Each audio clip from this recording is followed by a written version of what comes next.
অষ্টম শ্রেণীর প্রিয় শিক্ষার্থীরা, আজকে তোমাদের বইয়ের 44 পৃষ্ঠার একক কাজের সমাধান করব।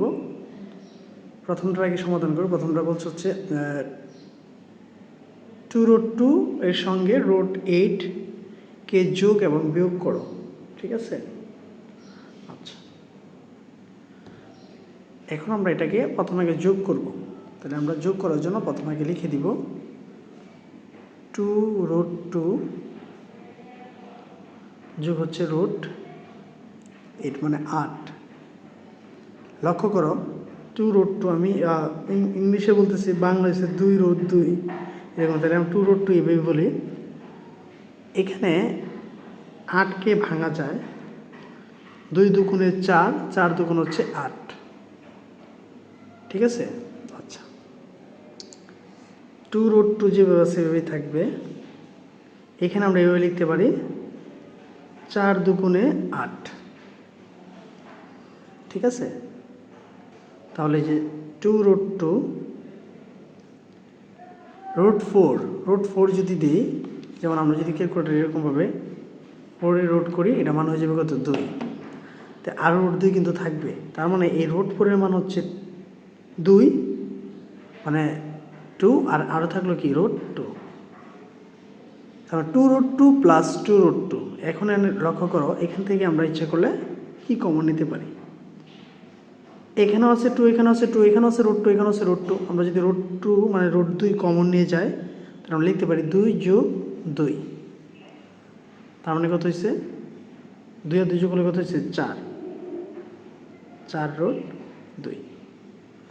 ঠিক আছে, তো এই 2√2 এর সঙ্গে যদি আমরা √8কে যোগ করি, তাহলে যোগফলটা কত হবে? 4√2। ঠিক আছে, যোগফল। এটা হচ্ছে কি? যোগফল। তাহলে আমরা লিখে দিতে পারি কি? যোগফল। এবার দেখব হচ্ছে বিয়োগফল। তাহলে আমরা লিখব হচ্ছে 2√2 মাইনাস √8। আবার সেম একই, প্রথমে লিখব হচ্ছে 2√2 মাইনাস √8কে আবার ভাঙবো 2 গুণ 2 গুণ 2, অর্থাৎ 2 দুগুণে 4, 4 দুগুণে কত? 8। 2√2, আর এটাকে আমরা লিখতে পারি কি? 4 ইন্টু কি 2, মানে 4 দুগুণে 8। বাংলায় লিখতে হবে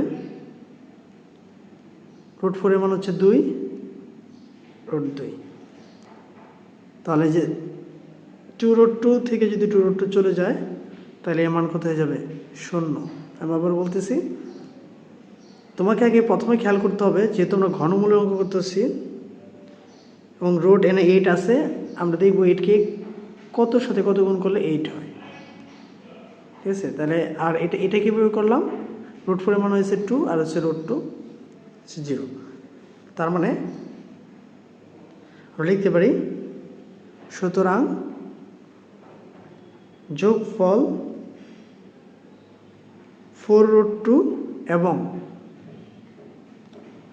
বিয়োগফল 0। ঠিক আছে, এখানে একটা কথা বিষয় বলে রাখা ভালো, অবশ্যই যেহেতু এটা পাটিগণিতে বা বাংলায় লেখা, এই জন্য কি আমরা বাংলায় করব। সংখ্যাগুলো কিন্তু বাংলায় করতে হবে, ইংলিশে না।